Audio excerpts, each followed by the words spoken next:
정교하고도 세밀한 기계 가공, 그중에서도 가장 화려하고 멋진 기술인 선반 가공.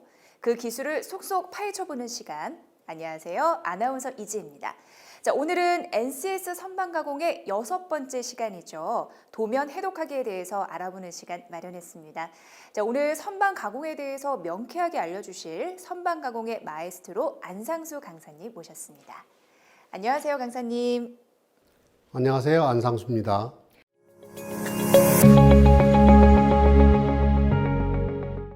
강사님, 도면이 선반 가공에 있어서 왜 중요할까요? 우리는 도면을 통해 해당 부품 후 주요 가공 부위를 선정하고 주요 가공 치수를 결정하며 가공 시간을 산정할 수 있습니다. 그 말씀은 도면의 역할이 배가 항해하기 위한 나침반과 지도의 역할을 수행한다라고 얘기할 수 있을까요? 네, 정확한 비유입니다. 강사님, 오늘 강의를 통해 도면을 정확히 이해하는 스킬을 익힐 수 있을 거라 기대가 됩니다. 자, 그렇다면 오늘의 NCS를 먼저 확인하고 강의 함께 시청해 보실까요?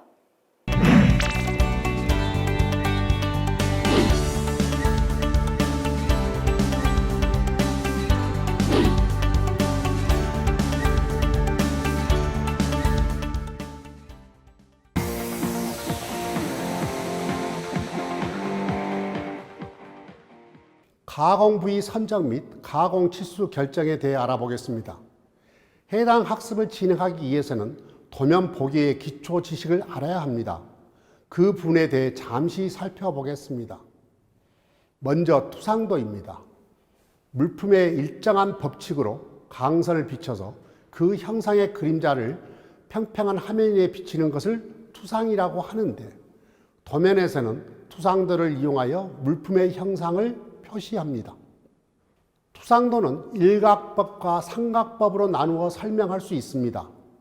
일각법은 대상물의 도형을 표시할 때 대상물을 일상안에 두고 투상하는 방식으로 투상면의 앞쪽에 물품이 있는 경우를 말합니다.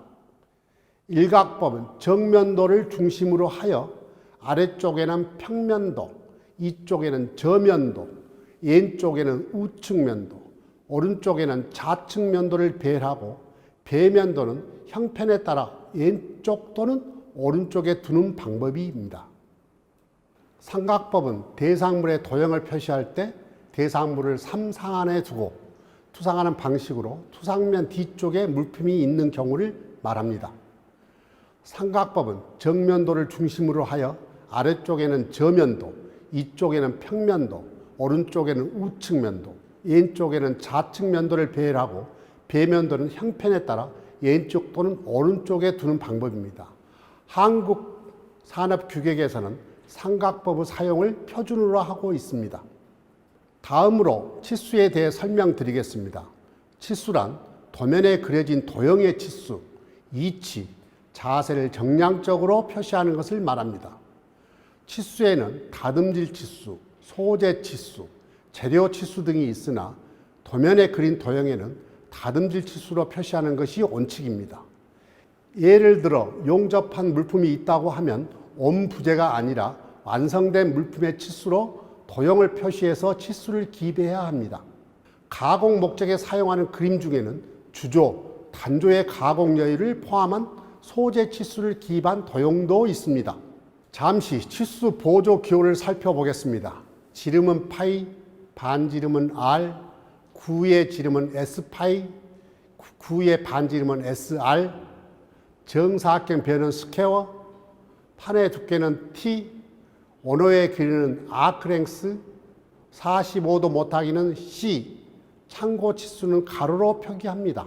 치수는 치수선, 치수 보조선, 치수 보조기호, 인출선, 단말기호 등으로 나타내어져 있는데 일반적으로 치수선은 가는 실선으로 표시됩니다.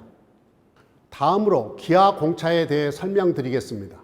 기하 공차는 부품이 가공되고 조립 공정으로 연결될 때 각 부품이 조립 공정에서 문제가 발생되지 않도록 지시한 치수의 공차 범위에서 가공하도록 하는 것으로 진직도 공차, 평면도 공차, 진원도 공차, 온통도 공차, 선의 윤곽도 공차, 면의 윤곽도 공차, 평행도 공차, 직각도 공차, 경사도 공차, 이치도 공차, 통축도 공차, 대칭도 공차, 온주 흔들림 공차, 전 흔들림 공차와 같이 14종류로 규정되어 도면에 방영됩니다. 다음으로 치수 공차에 대해 알아보겠습니다. 예를 들어 선반 가공에서 파이 30 부품을 가공한다고 하면 만들어진 치수는 파이 30보다 클 수도 있고 작을 수도 있습니다. 30.03mm가 되든지 29.97mm가 될 수도 있죠.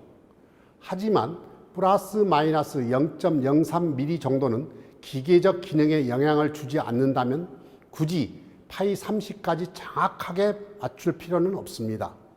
이렇게 플러스 방향으로 0.03mm를 최대 허용 오차라고 하고 마이너스 0.03mm를 최소 허용 오차라고 하는데 치수 공차는 이와 같이 최대 허용 오차와 최소 허용 오차의 차를 의미합니다.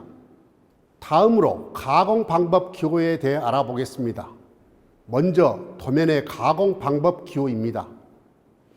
부품의 가공 방법이나 공정은 도면의 부품란에서 확인이 가능합니다.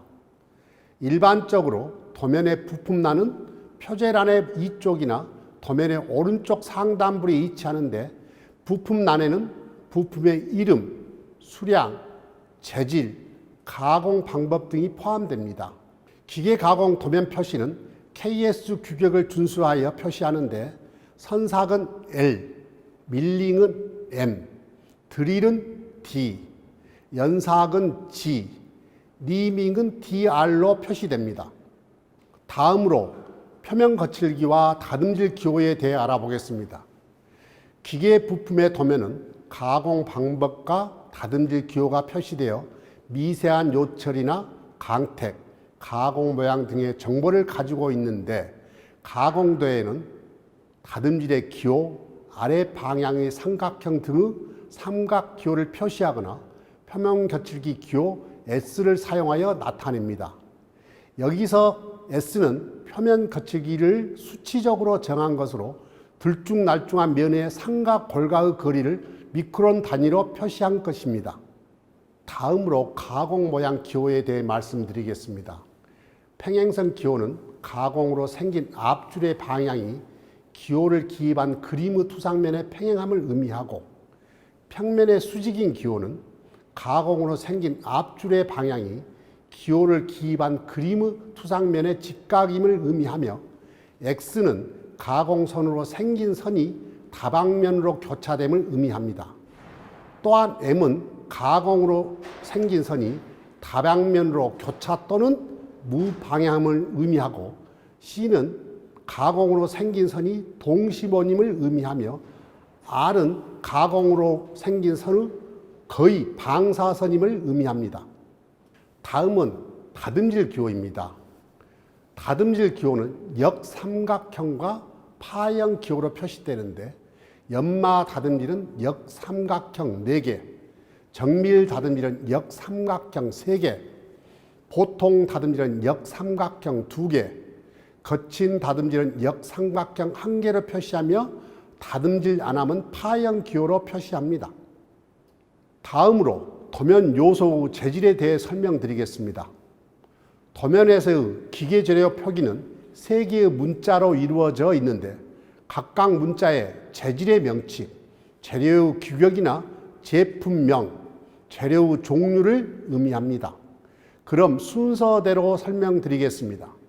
첫 번째 문자는 재질을 표시하는 기호로 F는 철, S는 강철, FC는 주철, AL은 알루미늄, CU는 구리, ZN은 아연, BR은 청동, BS는 항동, HBS는 고강도 항동, PB는 인청동, W는 화이트 메탈, NS는 양백을 의미합니다.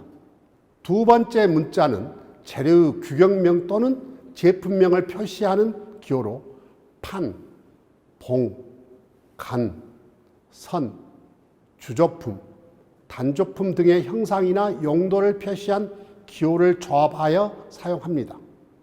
제품명을 표시하는 기호로는 B는 봉, P는 판, T는 관, W는 선, CP는 냉간 압연 강판, S는 일반 구조형 압연 강제, PW는 피아노 선, V는 리벳용 압연강, C는 주조품, F는 단조품, K는 공구강, KH는 고속도강, TKM은 기계구조용 탄소관광, DC는 다이캐스팅, NC는 니켈 크롬강, CR은 크롬강을 의미합니다. 세 번째 문자는 재료의 종류를 표시하는 기호로 종류 번호, 최저 인장 강도, 탄소 함유량 등의 의미를 포함하고 있습니다. 재료에 따라서는 세 번째 문자로 끝이 나는 경우도 있지만 끝부분에 형상, 공정, 제조 방법, 열처리, 경도 등을 추가로 표시하는 경우도 있습니다. 끝부분을 추가로 입력하는 경우에는 머리 문자로 하이픈을 더 붙이고 숫자 또는 영문자, 로마자로 입력합니다. 재료의 종류를 표시하는 기호로는 1은 일종 금속, ES는 이종 특수급, A는 A종, EA는 이종 A, 3, 5는 인장 강도, 10C는 탄소 함유량을 의미하며 재료 기호 끝에 덧붙이는 기호는 하이픈 0은 연질, 하이픈 H는 경질, 하이픈 F는 원래 상태, 즉 열처리를 안 한 상태를 의미합니다. 이를 종합적으로 기계 재료 표시 예시를 살펴보겠습니다. SS45는 강 재질의 일반 구조형 압연재로 인장 강도가 45kg F per 제곱미리를 의미합니다. 또한 STS27H per 하이프 C는 스테인리스 강 재질의 27종 제품으로 재료 종류는 열간 압연 강판이며 인장 강도를 덧붙인 것입니다. 이번 실습의 내용을 정리해 보겠습니다.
시공구란 제품의 정밀도를 향상시켜 제품의 조립도를 높이고 부품의 가공 품질을 높이고 균일한 품질로 호환성을 확보하며 생산의 다량화로 인한 제조 원가의 감소, 가공 공정의 단축, 일부 검사 작업의 생략 및 간소화, 미숙련 작업자의 작업 능력 향상, 작업자의 정신적 및 육체적 부담 등을 경감하여 작업자의 능률을 제고하고자 안전을 확보하는 데 아주 중요한 장치라고 할 수 있습니다.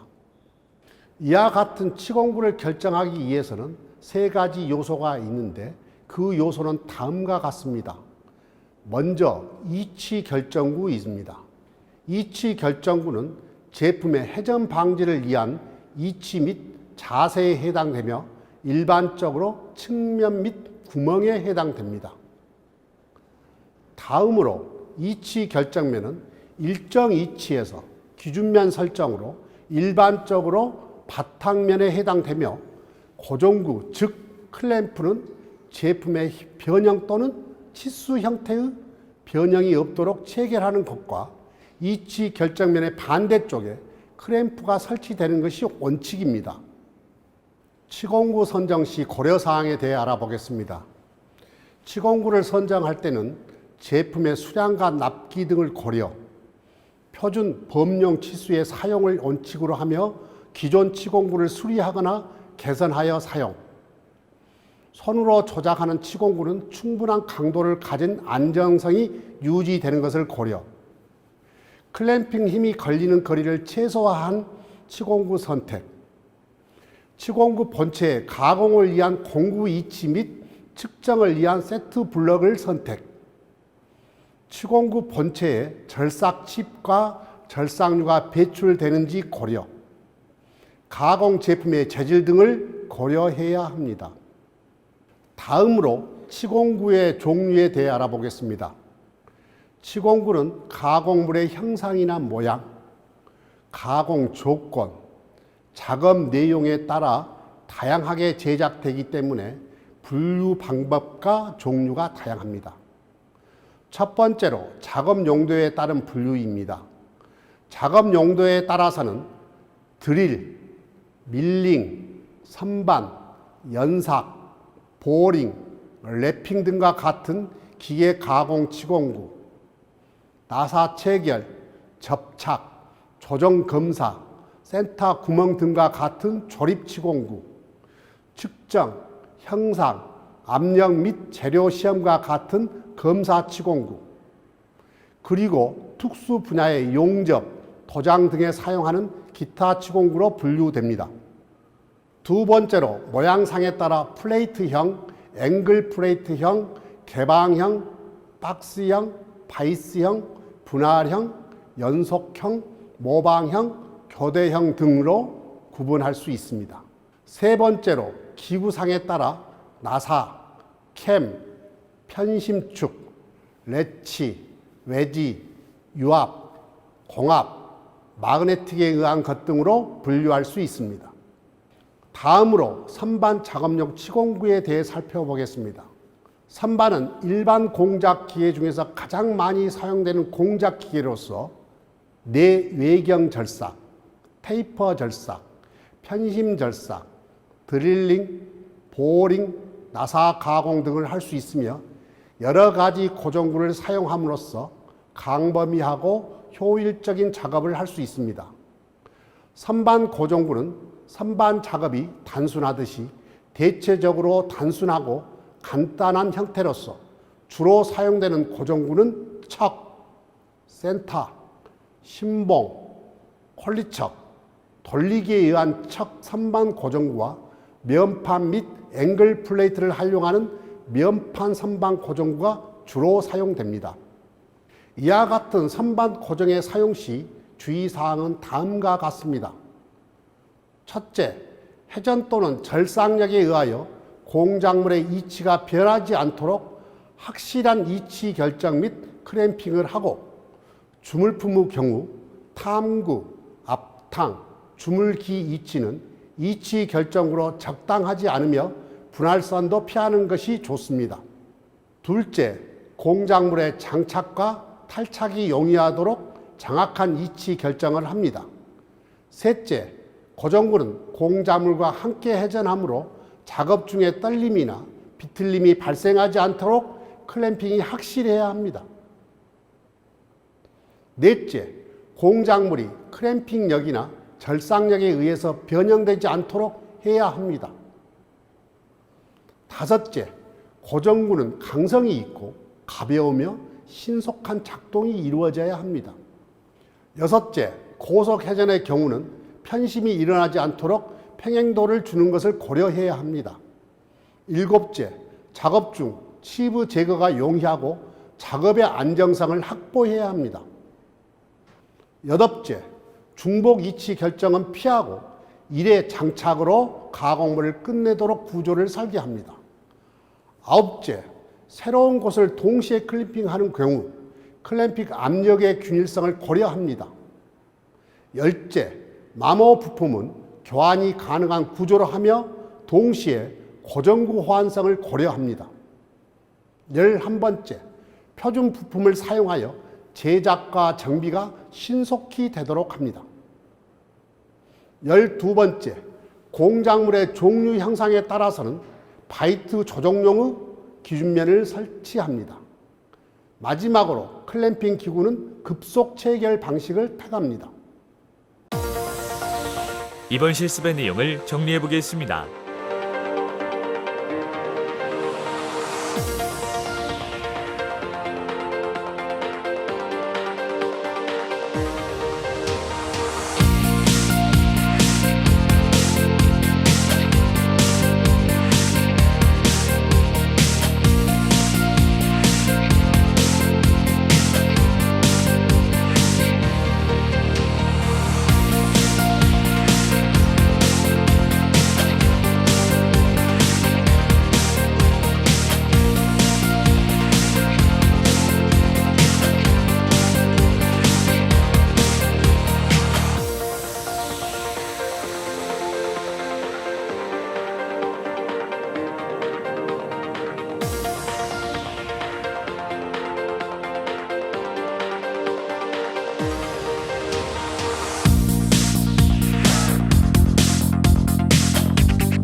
기계 도면은 설계자의 의도를 가공자에게 정확히 전달하기 위한 중요한 요소로 일정한 규칙에 의해서 그려지고 그 규칙은 KS에 규정되어 있습니다.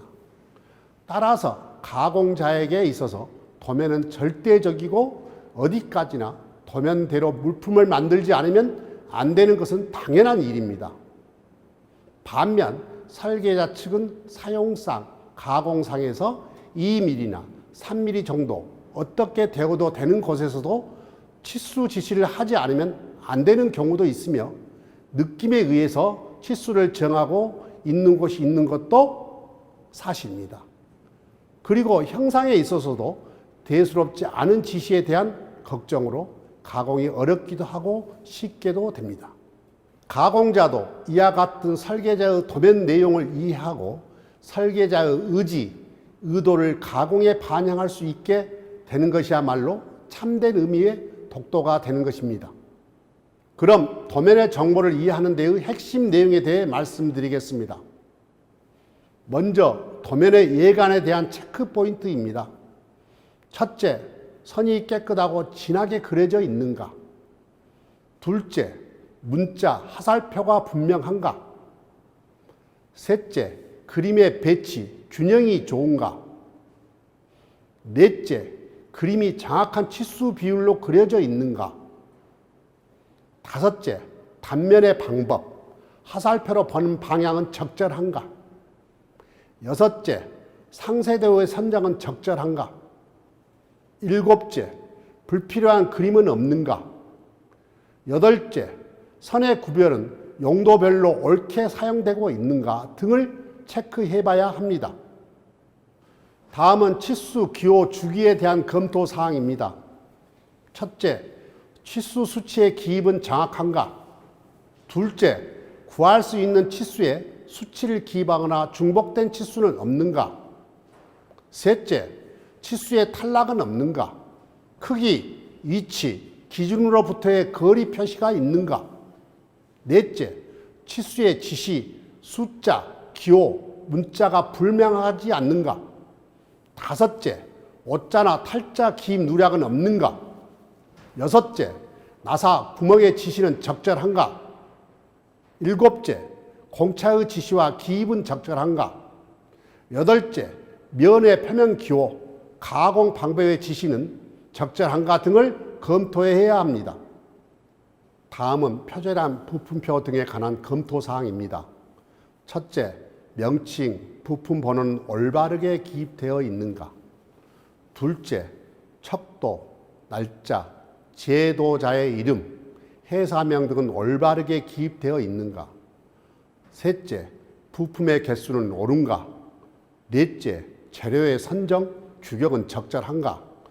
다섯째, 표준 부품에 대한 지시가 있는가? 여섯째, 부품이 어디에 사용되는가?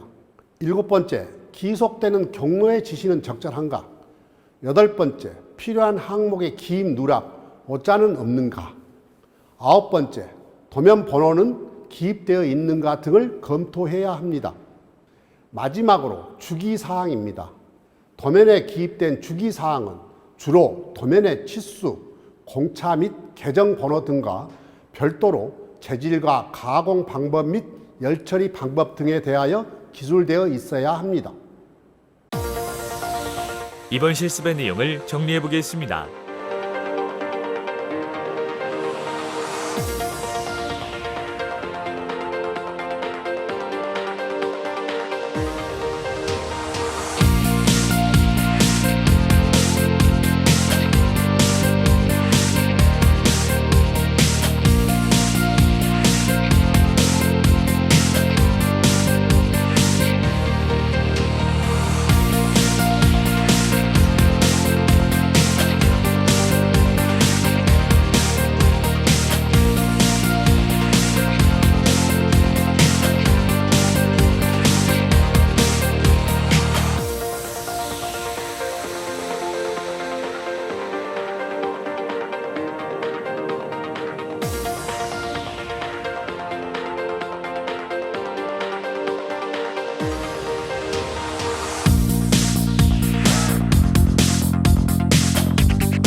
민석은 오늘 학습하신 내용을 퀴즈로 풀어볼 텐데요. 준비되셨나요? 네, 준비됐습니다. 첫 번째 문제입니다.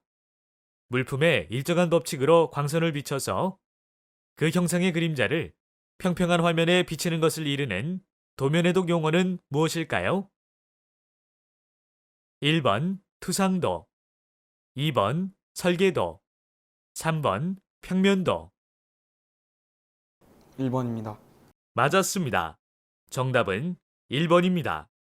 투상도는 물품에 일정한 법칙으로 광선을 비춰서 그 형상의 그림자를 평평한 화면에 비치는 것을 말합니다.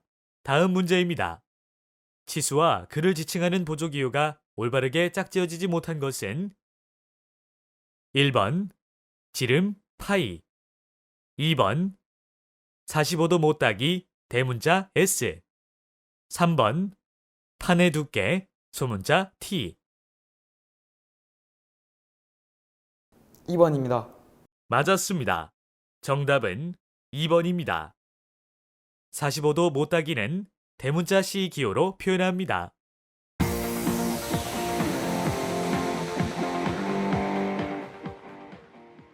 와, 강사님 강의 잘 들었습니다. 도면에서는 단순 기호와 치수만 기재되어 있는 줄 알았는데 재질과 표제란 등 또 이외에 알아야 할 것들이 더 많이 있었네요. 그렇습니다. 치수 보조 기호는 물론 기하공차, 치수공차, 가공 방법의 기호 등을 명확하게 이해하여 착오 없이 작업을 하는 것이 중요하다고 할 수 있겠습니다. 그렇기 위해서는 연습, 또 연습을 통해 독도 스킬을 기르는 것이 중요할 것 같네요. 맞습니다. 시청자 여러분, 강사님이 하신 말씀 꼭 기억하시길 바라며 오늘 저희가 준비한 시간은 여기까지입니다. 시청자 여러분, 고맙습니다.